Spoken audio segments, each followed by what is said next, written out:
Hey everyone, welcome to my channel, Books, Girls, and Purrs. My name's Leslie, and today we're going to be discussing a romance book, um, Next to You. And so, just for the synopsis, Lane is a 27-year-old, awkward, anxiety, and agoraphobic riddled bisexual cinephile feeling a bit lost and decides to purchase and renovate an old school bus with the help of her friend Matt. Matt is a Canadian Samoan gentleman that comes from a big family, loves classic books, wood whittling, and co owns an auto body with his friend Warren. As Lane and Matt work together to renovate the bus, their affections for each other grow. Can Matt handle just being friends, and can Lane be vulnerable enough to let love in? Discussing the book with me today is Bethan, and I will let her talk about her channel book for a bit. And let's see if I can do this. Hey, Hey, thanks for having me. thank you for being here. I'm so excited. um, did you want to tell everyone about your channel for a minute? Yeah, sure. I used to be an active booktuber. I have been less active recently, but I do have a channel and I love to read. I love to read everything, but I would say the things that I usually feel the most inspired to talk about on my channel are things like romance and fantasy, like the things that I just get totally like sucked up in. So there's a lot of that, but I also like to read diversely and talk about what I'm reading and participate in readathons occasionally. And I'm always saying that I'm gonna revive my channel and get back into it, which I would like to do, but haven't yet. So I don't know. There might be new content coming. There might not. Who knows? But there's plenty of stuff up there if anyone's interested. Well, this worked out perfectly because I reached out to you, but I didn't really know. I've seen like some of your channel, but I didn't know that you were like gravitate towards romance, as where I'm the opposite. I'm not really on board, so that's why I'm doing this year. Is I just want to maybe challenge myself to read one romance a month to kind of like I don't know. I'm kind of like all over the place. It's definitely like romance can be written in like so many different ways and include so many different genres with it. I don't Mm-hmm. really have a handle on what I like or don't like yet, but it's definitely been fun. What did you okay, so would you mind giving a non-spoiler like uh take on this book? Like what did you think about it briefly, and what is your star rating? Oh, I hadn't even thought about a star rating yet. Because I started the book I want to say about a week ago and like was reading a little bit like just at bedtime and I was like okay, this is great. And then last night I was like, oh, I need to finish this. And so I like read for more, I read for like a solid half hour instead of just like 10 minutes and I was like, oh my god, I'm totally sucked in. So I loved the writing. I think in terms of like pure enjoyment, like easily a 5-star book. Like just totally sucked me in, total immersion. Time flew by while I was just devouring it. And that's usually what I use to rate books is just like, how much did I enjoy it? Like, could I put it down? And I could not put this one down. I did struggle to get into it, I think just a little bit because the backstory for like why Lane has issues basically that she has to kind of tackle in the course of the book. Like that backstory was very slow to be revealed, which is fine. Like I actually think the pacing was good, but it did take me a little while to experience that like immersion, if that makes sense. No, yeah, that makes sense. I've had like as far as like how it started off, I did enjoy it right away, but I think because I'm so awkward and not really good at like new social interactions, Mm. I am just an introvert all the way, so I felt like I like identified with that. Uh-huh. Yeah. I don't really know how to ask service level, like, how's the weather type questions. Sure.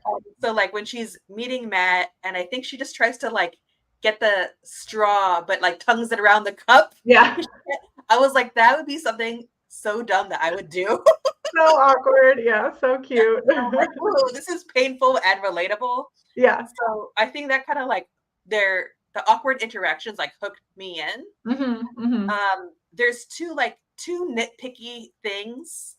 Um, One is like it's I still don't consider this like spoilery, but there's kind of like a reveal at the end, like that Lane's family has money. I just didn't understand the point of that, and I that's a big eye roll for me. I don't understand Mm, why some of the romance books I've read, suddenly one of them's rich, and I just like I'm so tired of that. I'm like, yeah.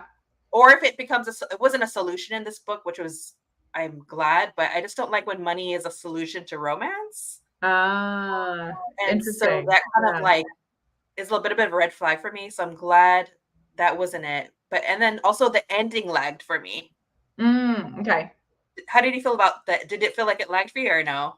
Yeah, well, without no spoilers, Yeah. but I wouldn't say that it lagged, but I definitely felt as we were getting toward the ending that I was sort of like caught up in someone else's fantasy instead of like the actual story. I don't know if that makes sense to anybody else, but and I've had this happen with other romance books before where it can feel like I'm in like a well-constructed story, like I'm enjoying it, and then the end is just like, and then this happened, and then this happened, and then this happened, and maybe every single plot line gets like tied up with a nice little bow or something, and it just starts to get to be a little much, or I sort of almost feel like maybe the author got a little carried away. Yeah.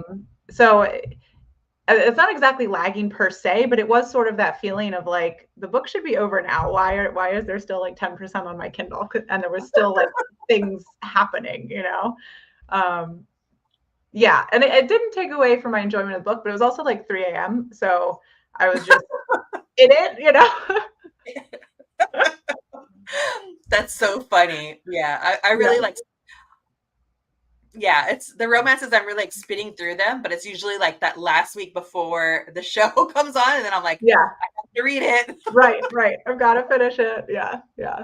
Yeah, and the money thing was it's interesting that you bring that up because we did get the little bit of explanation early on for like why she's able to buy the school bus, which was like definitely necessary because we were also getting like she sort of felt like her career was at a dead end and she wasn't feeling inspired, and we weren't getting a lot of sense of her being, sort of like financially successful kind of on her own. Not that she's not doing well, like she's clearly doing fine, but then she's buying a whole school bus, right? And so there was that little bit of explanation of like she did have a little bit of an inheritance, which is tied up with her dad dying, which is not a spoiler because that happens before the book even starts, Yeah.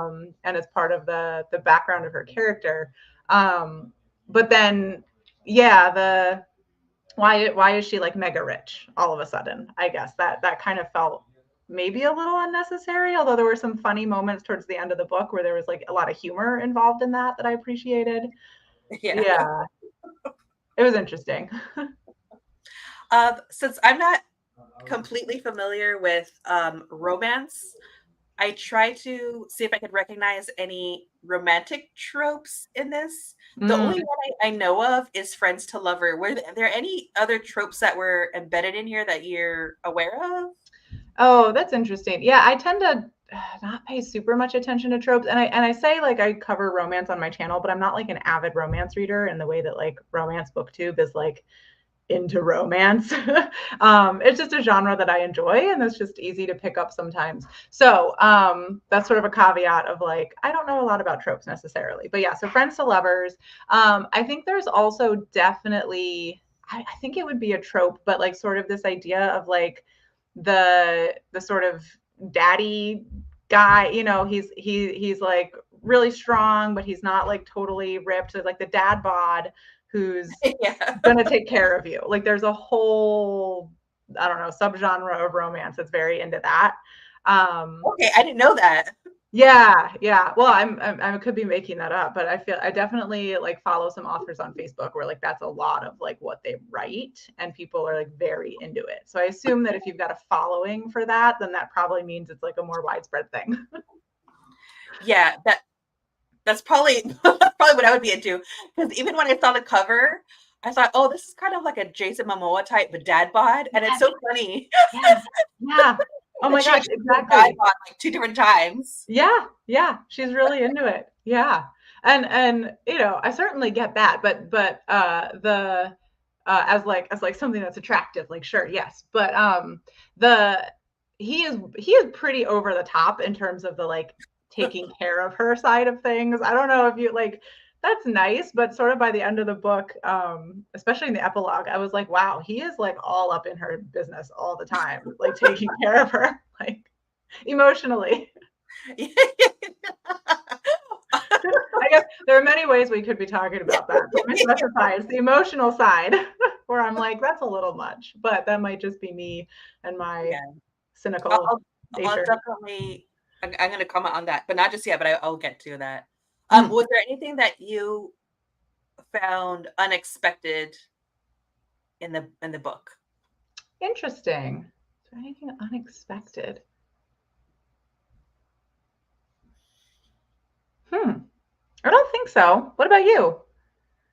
Um, I because I went into it not like, like just like the surface level synopsis, Yeah. I didn't know there's gonna be like this whole uh arc about grief Mm-hmm. that I thought was like or Oh, and the yeah. mental health discussion. Yeah. Yeah. I think I read there are trigger warnings in the front of the book Okay. that say yeah, the grief and mental health. So I was, I guess, sort of expecting that. Um, I did the audiobook. oh, okay. They don't read the trigger warnings, I guess. Yeah, I don't think so. I was like, oh, Yeah. Yeah, yeah. Yeah, so that wasn't unexpected. I thought that was handled really well. In general, there's just a lot of like humanness in the book and in the characters, and just like a lot of frank discussions around how like individuals process grief, but also how like if a whole family has experienced grief, then you really need to be doing that sort of in that space as well. They all end up going to therapy, which I thought was a little bit funny at the end. Like I thought it was handled well, but it also, you know, was a little bit like, okay, this is getting thrown in a little bit, but it makes sense. It just happened very quickly. yeah. And that they're all like, okay, this is all bad. We need to Right, go. right, right. But I am gonna circle back to what you're saying, but I did like that I felt like Matt and Lane actually they have they both have anxiety, but it gets exasperated or like expresses itself differently. Yeah, And so I feel like she does have like anxiety and like other like mental health issues going on, but it seems like she needs help, but she doesn't want the help. I think she wants to be very like I feel like she's trying to make up for like what she's not taking care of, and so she also like maybe it's hyper independent or like pushing away yeah, the help. But right. Matt anxiety comes from like he needs to be needed, Yeah, right. and maybe a little bit of like perfectionism on his part. Yeah, yeah, Like when he's making the worry dolls, it's like how many does he have to make the right. one that's like for her? Yeah. And so I Yeah. felt like, oh, these characters are like interacting in a way. Going back to what you were saying, Mm, where I think he's actually coming off very codependent. yeah. Oh, yeah, yeah, yeah. And I was like, oh no, I also felt like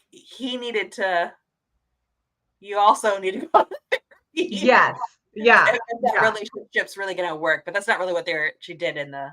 Yeah, yeah, I was really curious, you know, especially reading the epilogue, which I won't get into, but except to say that we get Matt's perspective for the first time, which I can't decide if I liked, like to have a whole book from one character's viewpoint and then an epilogue from a different viewpoint. Like it both worked and didn't work for me, so I'm still on the fence about that one. But anyway, that was coming through a lot, and there were sort of like hints about how that might or might not have been working for them. His like codependence, but I would be really curious to see how that played out in the long term, because it's just such like a core personality trait for both of them. Like Lane being more of like a walled off person isn't just going to go away with a lot of therapy. Um, And I would assume that she would need space, at various points. And he he's good at giving her space a little bit, but like for very short periods of time. Oh, I guess going back to unexpected, that was one unexpected thing, was how quickly he was like, I can't wait anymore, because we were having these conversations where she was like, I can't do this, I need to work through my own stuff. And he was like, okay, I'll wait for you, like however long it takes. And then it's like a week later and he's like, when am I going to get some reciprocity? And I'm like, dude, calm down. But on the other side, I get that, but I think also the reveal over time that like actually they had met, or maybe he had seen her like once before. Yeah, that he'd been really in love with her for a while. Yeah, and I was Yeah. like, oh, this is not good. Right. Yeah. Like maybe in a romance book, but to kind of like idealize someone in an all-consuming way before you really get to know them Yeah. is Yeah. not good. It's not good for him. It's not good for Right. both of them, but it's also not good for him, and Right. probably adds to that, like, what do you call that? Like the pent up anticipation Yeah. of Yeah. trying to get somewhere he's not getting with her, I guess. Yeah. That Yeah. was interesting. I was like, oh man. Yeah. I think he even said that at some point about like the anticipation, like made it all better. Oh, that's true. Yeah. Yeah, yeah, yeah. So Interesting. Well, now I'm like, man, I don't know if like I really liked Matt, and I feel like it was only in like the second half of the book, maybe towards the end, that we started to get this feeling of like maybe he's not quite as well adjusted as he seemed in the beginning, and we've been seeing everything through Lane's viewpoint, and so now I'm like, oh man, like we got sort of those little hints, yeah. and we had his dad like talking to Lane about what Matt's like emotional needs might be, but we only saw it firsthand in like these little snippets, and so now I'm like, oh, things might not be as like good as they seem. um, Interesting. was there? Oh, look at my notes. Was there anything specific that you felt grounded the story, or you found like relatable? I just really liked Lane. I thought she was a super relatable character. I mean, obviously she's like dealing with some things that I personally don't deal with, but I just felt she was so well written that I could like be there with her and sort of like feel like I was understanding her. And I really liked that. What about you?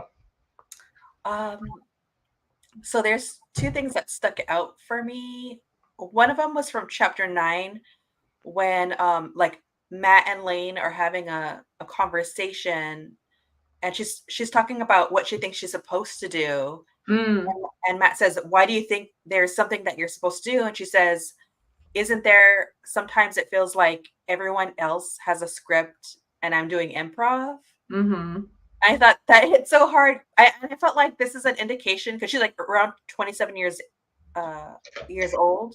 I mm-hmm. felt like she's hitting that point in her life where she's having like a quarter life crisis Yeah, yeah. of like, okay, what's the next step? What am I doing? But Mm-hmm, also that kind of like hinged with her anxiety of like the comparison that she does with other people. She's seeing what yeah. other people are doing, and how that kind of like contributes to her anxiety, I guess. Mm-hmm. It just seems like a really grounded in reality answer that people could relate to. Yeah, absolutely. Well, yeah, and that's part of what I loved about her character so much, is I feel like everybody can just relate to that sense of like, it seems like all my friends are doing X, Y, or Z, or everybody's got their life together except me, and it doesn't even matter what the details of your life are. We all feel like that at different periods in time. And she starts out the book just so much in that mentality.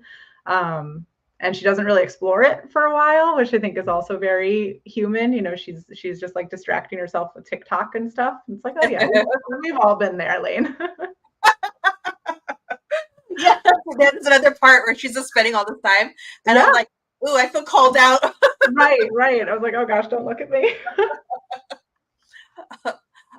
There is one other point in like chapter 11 when Lane is talking to Warren, and oh, let's see if I did this right because I was trying to write my notes last night. I'm very Um, impressed. I did not make notes. No, it's okay. No. I didn't want you to have to. I was trying to like make it like Yeah, yeah.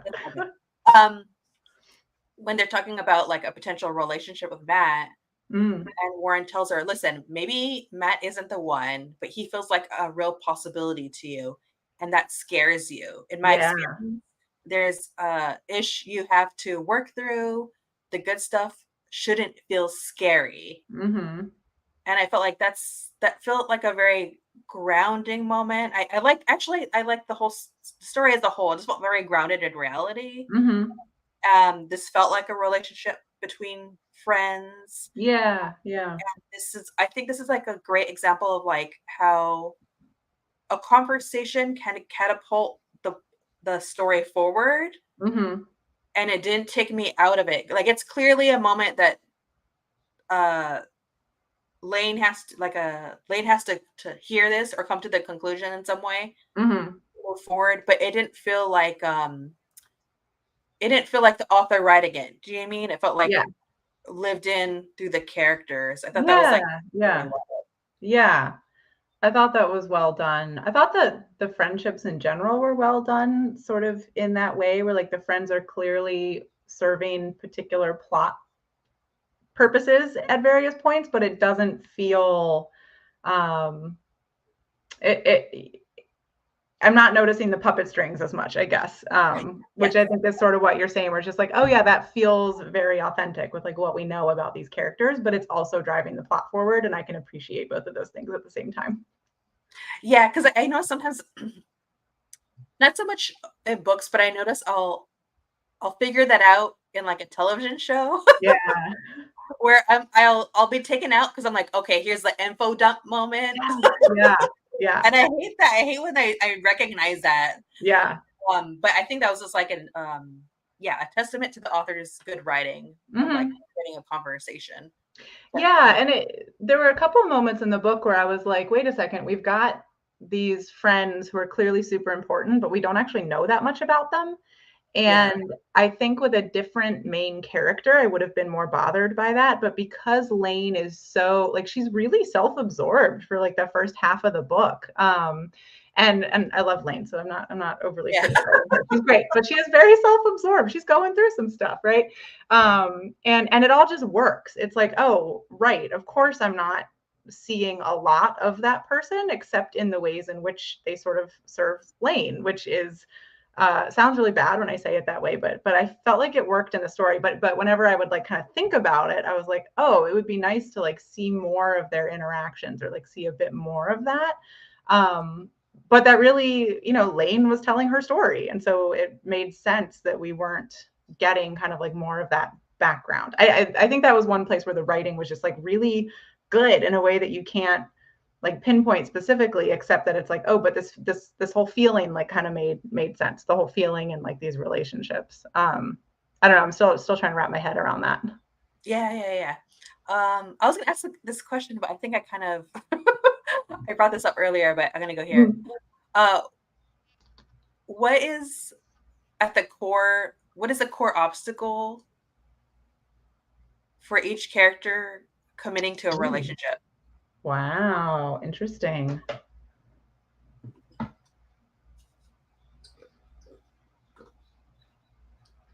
Yeah, with Lane, I feel like it's one level deeper than the fear that she's always talking about. Like the fear that she'll lose somebody, like she lost her dad. It's the guilt that she feels underneath that fear that like she's the one who messed everything up. And I think that's what her obstacle is less that she's afraid of losing people and more that she's afraid of feeling like she's the reason that the loss happens, which I thought was really interesting because the author could have just left it at the fear of loss. And as we got through that second half of the book, she really took it kind of that one level deeper to be like, no, there's really like there's something going on with like Lane here, not just fear, but like kind of that how she is in relationships and what she might cause, that I thought was really interesting. Um, what would you have said for Lane? Ooh, I feel like there's a couple things going on with Lane that we Yeah, can go, right. Lane is complicated. but I felt like uh like Lane at her core feels helpless Mm, and Matt needs to feel needed, yeah. and they're just like it just until she kind of like this is where I kind of like I think I'm finding another critique, which is just like until she learns to get that help for herself Hmm. and reflect so that she could, I kind of feel like kind of how you're saying like she comes off selfish and stuff, but I think it's because it's that helplessness and her not Hmm. working on herself that kind of makes her that way. Yeah. Yeah. And Matt, again, I would just like for him to have like to realize that he doesn't necessarily need to be needed. She could just want him, Yeah. and Yeah. that would be good. So I kind of feel like that was their core obstacle. Yeah. And the only other thing I could think of for Elaine, like those are the two that I would want to stick with for them. But I also think that she has just so much survivor's guilt Yeah. as well Yeah. For that sure. really Yeah. takes it away. Yeah. At one point, doesn't she say to Matt, she's like, I don't need you to do things all the time. Just like be here. Yeah, Like yeah, yeah. basically stop trying to help so much and just like exist. That's all I actually need from you. Yeah, yeah. Which I thought made a lot of sense. Yeah. Um, okay, so we see the dynamics between Elaine's family and Matt's family. Yeah. Um, Let me see. What did you think about those dynamics? Well, actually, so now that we're digging into the book, here's another unexpected thing is that when we meet Lane's mom, she actually comes across as like very warm. Um, and that threw me because I think we get some comment earlier on where Lane's talking about after her dad died. You know, she talks about how they were like very opposite personalities in some way and how that worked, and we get a little more explanation about that later on. But I think she says something about like after her dad died, her mom like retreated into all the like very upright, proper like parts of her personality. And so I was sort of expecting that if we were to meet Lane's mom, like I didn't know if we would or not, but like if we were, that we would see like mother daughter kind of conflict in that way, where like her mom would be like super like withdrawn and I don't know, hoity toity and like, you know, how to Lane was talking about like right brain versus left brain, like whichever is the opposite brain of what Lane is. And then when we do meet her mom, she was like very like really pretty warm and like approachable, and there wasn't sort of that mother daughter tension really that I was expecting. So I thought that was interesting and maybe like a setup that didn't quite happen. I think we're supposed to see like that her mom has gone through a lot of growth that Lane didn't know about in the decade that she's basically been like not super close with her family, but it wasn't like backed up as strongly as I might have wanted it to be. I forget what I was initially talking about. Why did I talk about Elaine? Well, Oh, just like the mom. family dynamics. The family dynamics, right? Yeah, Yeah, yeah. Because there yeah, were fundamentally some similarities as we got into that second half of the book. Like that, it was clear that even though Lane and Liz and their mom, so Liz being Lane's twin sister, yeah, for viewers, even though they have like a few things they need to like work through as a little family unit, they have like the same kind of like warmth and love that yeah, is very over the top in Matt's family. So I thought that was interesting, where it's like, oh, even though we've been thinking about their differences through this whole book, um, they actually fundamentally have some similarities in probably what they're like expecting to build together. Um, yeah. I did like how actually I think you're like spot on. And not that this should be a solution to anything, but I definitely felt like because Lane's mom had opened herself up to love again, Mm-hmm. that was kind of part of why we were getting the version of the mother that we did Yeah. this at this point in time. Yeah. Um, I did like I kind of saw it coming, but I'm so glad it happened. That the strain between her and her sister Mm. would be like there's two sides of that coin, which is that Yeah. Lane would see how um or I don't know if I'm gonna say this right. I think Matt was saying like how his approach to people being nasty to him is like, okay, maybe that's person's like worst day or what is going on Mm-hmm. that they don't know about. And I feel like that's probably what's going on between Lane and her sister. Yeah. Not just the overall grieving over. I mean, this both are dads, right? But Right. she had something else going on in her life that she wasn't telling her sister, Yeah. Yeah.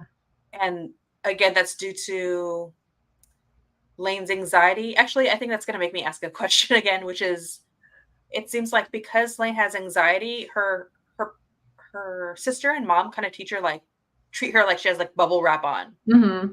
and they don't really want to approach her for things. And I felt like that felt sad to me. What did you feel like about that? Oh yeah. Yeah. That definitely I think it makes sense, especially when they were on opposite sides of the country, or I guess even in separate countries, right? Because they're in Vancouver. But yeah, so if you know that like someone you really care about is like 3,000 miles away, more than 3,000 miles away, Yeah, and is struggling, I think that's a very natural impulse to want to like protect them in the way that you can. that's true. But I like that they all are very quickly like, we can't keep doing this. Like we've got to be more communicative. We've got to like build this relationship back up. So yeah, I thought that was definitely very understandable, but I think I greatly appreciated that they all wanted to resolve it.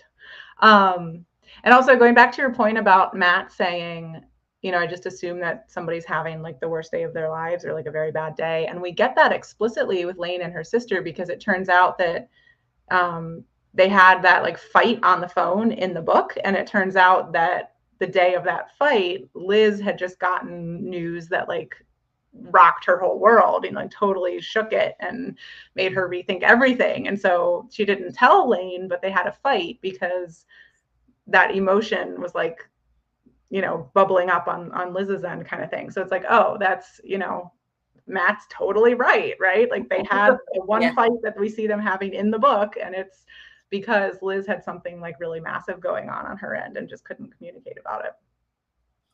yeah.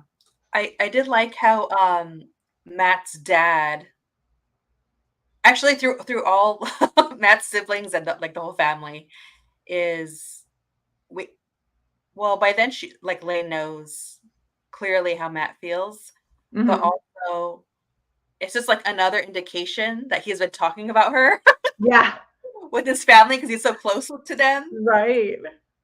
And that I think it's like it's really sweet that both Matt's parents at some point, they're both like setting her aside and are like, Mm-hmm. let's have a talk. Let's have a Right, gentle talk right. Yeah, about yeah, what's going on here. yeah. I thought that was like really sweet. I liked that. Yeah, yeah. And it was nice that, one of like Matt's dad taking her aside was about like Matt and their relationship, but Matt's mom taking her aside was like, I see that you're dealing with some stuff. Like, Yeah. oh, let's have a quiet walk. Yeah. Which, Yeah. yeah, it was really nice to see those two different, those two different kind of approaches, I guess. Yeah. It was so very, very cute. Yeah. Uh, give me 1 second. You know what I forgot to do? Hmm. Let me do this really quick. We'll get to the spoiler section right now. Spoiler. Matt's family is definitely the one I would want to hang out with. Much Lane's family, although they also, yeah, I mean, you warm up to them by the end, but Yeah. Matt's family is where I feel like anybody would just fit right in. Yeah. Let me close this. I'm trying to remember what else I was gonna. Mm. I'm always so impressed with people who can do StreamYard. Like, put up little banners while they're talking and things like that. Well, there's a lot of me going, ah. Yeah. Okay, so I already talked about Lane's family having money that I just did not. Mm. I was like, that didn't go anywhere, and I didn't understand the point of that. You know what? This is totally not. I guess it's not really a spoiler, but I'll say anyways. Well, actually, yeah, because they're clearly want to be together. There's like a red flag for me, and it's when Lane suggests that when they live together, Matt get rid of some of his books. If Oh, yeah. anyone told me that, I'd be like, this relationship is a no-go. Yeah. Yeah. No, I would not live in a bus because I would not get rid. And he's like, well, if you mean put them in storage, then like, okay, we can talk. But yeah. Yeah. Well, that was probably like more of a healthier response than I would have, because I've Right. been like, there's the door. Yeah. But Matt's Yeah. like, I'll get storage. Yeah. Um, I would have been something. like, get rid of the bunny so I can have room for my book. Yeah, yeah. Let's escalate this. Oh, that's so funny. um, another critique. I thought about this like very last minute, Mm. which is they're okay. So if if Lane and Matt are together and they're both agreeing to go like live on in this bus, Mm-hmm. so he's just gonna give up his auto body? Yeah, well, but then we get at the very end where he's turned part of the like auto body shop like grounds into like a spot where it would actually be nice to park your bus. So I sort of got the feeling that they were going to stay there, and it was just Oh, that that's he true. had this like cool space, like they were going to live in their cool space, but he'd like planted flowers and put in a bench. So I got the feeling that they were going to stay put. But it was the thing that I think was weird about them just like, we're going to move in together, no problems, no questions asked, was he was so private about his apartment for a lot of the book. Like she hadn't gone over there, even though they'd been together for months. And she'd like Yeah. never been there. And then it was like kind of a big deal when she like asked if she could go to his apartment. And then it was just him and his books. Like it was like there wasn't a lot of discussion about that. Yeah. Um, so I wasn't really sure how to interpret that. And then him just being like, yeah, sure, we're going to move into the bus. I'm like, but what about your need for private space? Um, Yeah. and I could see it working with his character. Like he's so focused on other people. He's all about like making other people happy and helping other people. And so I could easily imagine how someone like that would be protective of like some small part of their life that can be just like their space to relax. But then he just like gives up that with like no discussion or anything to move into the bus. So I don't know. I thought that was a little odd. Yeah, that's true. They didn't really address why he's like, you can't come over yet. Yeah, which is why the end of the book started to feel like I was just in somebody's fantasy instead of like in a crafted piece of writing. And like, not to say that it was bad. Again, I tore through it and really enjoyed it. But then at that end of the book, it started to just feel like, okay, now just like too much is happening without enough like reflection on it, I guess, or something, or enough like build up to it. So got a little carried Yeah. away. I like that Lane proposed to Matt, and Yeah. it didn't, even though like they weren't haven't really been like romantic for too long, it didn't feel rushed because so much of their relationship was being friends. Yeah. So, and I also like that Lane gave Matt her father's ring. Mm-hmm. That was so sweet. Yeah. And that like Matt's family was there. But once that happens, that's where I wanted the book to end. Yeah. Yeah. Totally. Yeah, because then it kept like what you're saying. Every time Mhm. something else happened, I kept thinking it was going to end Yeah. like Yeah. several times, and then the Right. book kept going. Right. It's Well, like, and we'd seen like I was 100% convinced by their love story, like up to that point, like up to the proposals. Like this is all like very human, very like I could see this happening to real people, right? But then after that, it's just like for as complicated as these characters are, and as much as they still have to like work out between themselves, it's like now we're just getting this like boom, boom, boom, happily ever after. I was like, I don't buy it. Like, of course, I want them to have their happily ever after, but I think for these two characters, it's going to be a lot more work than what we're getting with these little like snippets. So, yeah. yeah. No, yeah, I definitely felt like after the proposal, it was just like a dream sequence. Yeah. Yeah. Exactly. That's how Like it off felt. in fantasy land. Yeah. Yeah. All right. I know you watched, what was that other book I read? How to Get Drunk and Save a Demon that I Oh, read, yeah. I watched your discussion about that, and or then, your like, review of that, I guess. before that, I read another book that it's not on purpose, I just don't know, like I just kinda pick up a book and read it and don't, like, do enough research, Yeah. but getting to that, this book also had, like, explicit scenes, but I finally felt, like, okay with it Oh, good. because they didn't have, no shame to the BDSM Mm, mhm. people, but I was like, "Please give me, like, an interaction that, like, doesn't have that," Right, basically. right. That's interesting that you've read so many that have that element. And it's not on purpose, like, I Right, didn't it like just keeps happening. Yeah, I'm yeah, just like, "Please, this is, like, so" for yeah, me, it's, like, not my thing, so I'm like I'm just like, I want right. where it's, like, maybe a little more wholesome or something. Yeah, yeah. I thought the explicit scenes in this book were really, really well done. Like a lot of the time, yeah, either it's like stuff I'm not into, and so I'm like, okay, well, whatever, let's keep reading. Or it just like the writing style slightly switches, I think, for a lot of authors, because I can imagine it would be so hard to like write those scenes. Not that I've ever tried it or will ever try it, but Yeah. like I can imagine it must be like impossible, right? But so often you can like it's just a little bit different, right? And I thought this author just did such a good job. It just really felt like so true to the characters, and the writing style was just totally consistent. There wasn't like weird vocab for like body Yeah, parts, which often, yeah, there's like members and things like that. And like exactly what I was gonna say. there was none of that. I was just like, oh, this is like it was happening to real people, right? Like and between real Yeah. people. So I thought, yeah, I thought those were really well done in this book. I think you hit exactly what I was gonna talk about because it's sometimes, like, authors go kinda like you're saying, they're either the language is awkward Hmm. or I felt like and I know it's explicit scenes, but sometimes it feels, like, too vulgar. Right, yeah. Something's happening with the characters, I'm like, "Do people really do this?" Like Yeah, and yeah. this just felt like, again, grounded Right. to, like, real people and, like, realistic, I guess you could say. Yeah, totally, Um, totally. Yeah, and so, like, I just appreciated that. I was yeah, like, "Thank you." yeah, right. Thanks for not making it weird. Oh, Oh goodness. god.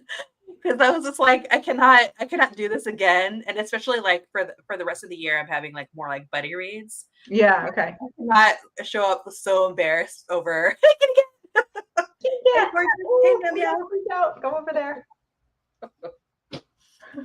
over, what's written in there, Mhm. but yeah, that's that's all I can think of. I think that's basically I've covered everything for my notes. Was there anything else that you wanted to discuss for this? I was just curious, since we're in the spoiler section, what did you think of the epilogue? You know what? Here's the thing. I listened to the audiobook and I don't think I got the epilogue. Oh, So go ahead and spill the interesting. beans, please. Sorry? Go ahead and spill the Okay. beans about the epilogue. Oh, yeah, so the epilogue, so Matt and Lane are going to a party at Emily and Amos's house, Okay. and there's, like, a bunch of kids running around because now Emily and Amos are fostering, and Willow, Chloe, which also it took me a long time to realize Willow was Chloe's little sister. I don't know if that was explained early in the book or not, but anyway, so Willow's like grown up a teeny bit because it's been like a year and a half, so there's like, you know, a few like little kids running around. But Lane and Matt, just a few days previous to that, had found out that Lane has what is it, like ovarian deficiency syndrome, so like her body doesn't like release eggs like sort of on a predictable schedule, or like maybe doesn't release them at all the time. And so they've basically been told that like if you want to have kids, it probably won't happen biologically, or at least the odds are against you.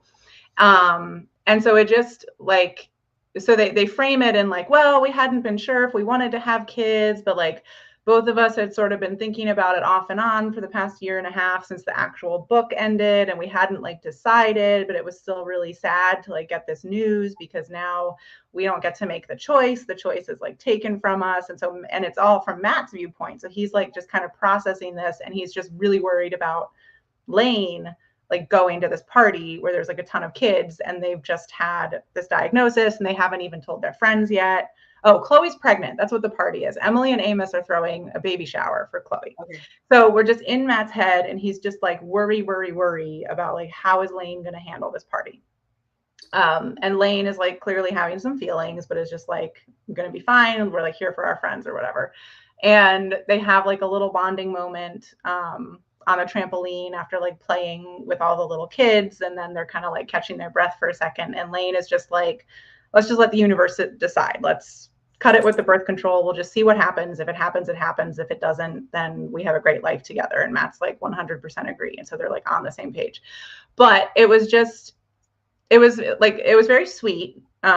You know, and like they were communicating and we were seeing Lane freaking out a little bit. We were seeing Matt taking care of Lane. Like that all kind of made sense. But it's only a year and a half after the end of the main story when we've got these characters that like were just such in the beginning of their romantic relationship, and we haven't seen any of their dynamic about like living together and working stuff out. And as both of us mentioned, we're kind of like, wait, now they're living in a bus together. Like, how is this going to work? Right. And then all of a sudden we're in the thick of the kids' discussion and letting the universe decide. So it just felt like a big jump to me. Like, yeah, to dive into the kids stuff, we needed to see a little bit more of what their relationship might be like kind of evening out towards. I don't know. It was sweet, but I was a little bit like, we already had the epilogue with like the backyard in the auto mechanic parking lot. Yeah. Yeah, I think that's another editing thing, right? Because the ending of the book took so long. Yeah. But you're right. It's like they didn't that wasn't even really needed. Right. Yeah. That's very interesting. Yeah. It again, just like the fantasy land, you know, the author's like, what would happen if these two wanted to have kids? Well, maybe they wouldn't want to have kids. Like who? And so then she wrote a little scene about it and it was great and well written, but it's like, you didn't need to go there. Like write a sequel if you really want to explore it. Yeah. So like that could be really interesting with these characters because they still have like so much to work out like individually. It'd be really interesting to see a sequel, I think. But yeah. All right. Now that we're wrapping up, did you want to let anybody know about anything that's coming up on your channel? I have nothing planned. Well, I will at some point. I need to just do like a life update because I have changed careers and wow, good for you. Yeah, everything has changed over here. So that's one of the things that's been slowing down my channel. So I would say probably for those who know me and might be curious, at some point I will post a life update explaining what's been going on behind the scenes. And I have like a stack of like 30 books next to my desk where like I finish a book, I put it next to my desk because I'm like, I'm going to talk about this on BookTube. Yep. So anyway, nothing planned. Yeah. Yep. All right. Yeah. Okay, so my channel is meant to be like a BookTube channel, but as an obsessed fan of Interview the Vampire, the books, I've been like covering the adaptation. Right. Yes, I've seen some of that. Yeah. Yeah, and I really don't think that's like my thing, except I'm just obsessed. So I kind of like unhinged do it anyways. So I still have like I still have a wrap up for the season to do. I still have like a top 5 moments from the last episode. And then I'm completely behind on an interview for my community corner segment. I have a Joshua from a local coffee shop that's going to let me interview him. But that whole format is I'm going to read a book of someone's choice. And it's not really just about, I want the work to be on me, you know, not for the person that I'm interviewing. So I'm going to read the book that's suggested. And then I am going to talk about the book, but in a way it's going to be about me creating the question. So it's personal to that person. Yeah, cool. So for instance, like let's say I was doing this with you, then I would be like, okay, Lane has anxiety about this. Have you had like anxieties you've had to deal with in your life? Like kind of like change Sure. it to personal. Yeah, yeah. But I'm totally behind. I still have to read the book. So now that like this is I made it to getting this read this book within like 48 hours. Yeah. Then I'm gonna hop to that and like schedule out that interview. So hopefully that'll be coming soon. I don't know if it's gonna just be podcast style or like this, but Yeah, it's coming. cool. It's behind. It's supposed to be at the end of May. Uh-huh. And now it's like the beginning of July. So No judgment. Yeah, yeah. yeah, yeah. So that's where I'm at, everyone. Cool. Thank you for being here. This has been absolutely lovely. I'm Yeah, so it glad we was did a pleasure. We got to talk about a fun book. Yay. this. Yeah. All right. Thank you, everyone. If you're watching this in the replay, I appreciate it. Please subscribe. And if you're interested in Bana Bethan's channel, I also put a link to her channel in my details. And I'll see everyone in the chat. Bye. Bye.